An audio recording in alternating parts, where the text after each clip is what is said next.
Достар, бүгін біз сіздермен күнделікті тағам, бірақ бұны ерекше етіп дайындайтын боламыз. Ең бірінші бізге фарш керек. Тұзымызды саламыз, қара бұрышымызды саламыз, және де өзіңіздің қалауыңыз бойынша дәмдеуіштеріңізді салсаңыз болады. Содан соң жуамызды измельчителден өткізіп немесе турап саламыз. Содан соң күрішімізді мен жылы суға салып, бұқтырып қойған 5 минутқа соны салатын боламыз. Барлығын салып, мұқият араластырамыз, және де жұмыртқа салуды ұмытпаймыз. Жұмыртқа бізде тефтелейіміздің бірігіп шашырапқы болып піспеуіне көмек береді.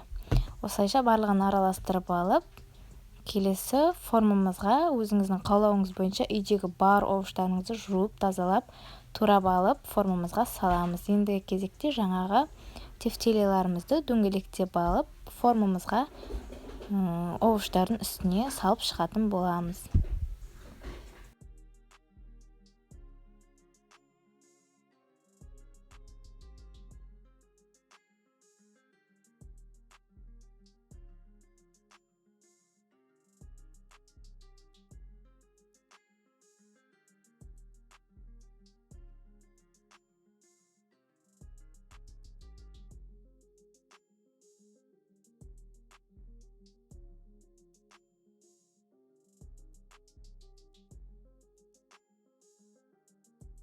Келесі бізде ең соңғы сәт, жаңағы измельчителден өткізген кезде жуамыз көп болып, жартысын алып қалдым.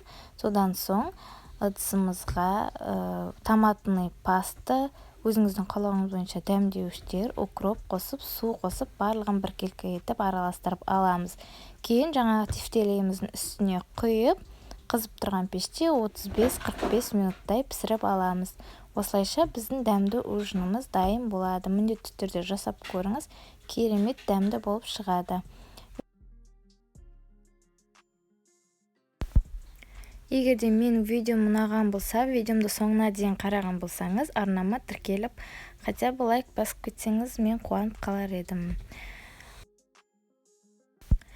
Менің арнамнан қолжетімді құрамдардан, үйдегі бар құрамдардан осылайша әдемі дәмді тағамдарды дайындап сіздерге ұсынатын боламын. Арнамды жоғалтып алмау үшін міндетті түрде жазылып кетіңіз. Осылайша біздің кезекті дәмді тағамымыз дайын. Егер де сізге ұнаған болса, лайк басып кетіңіз. Рахмет көп-көп.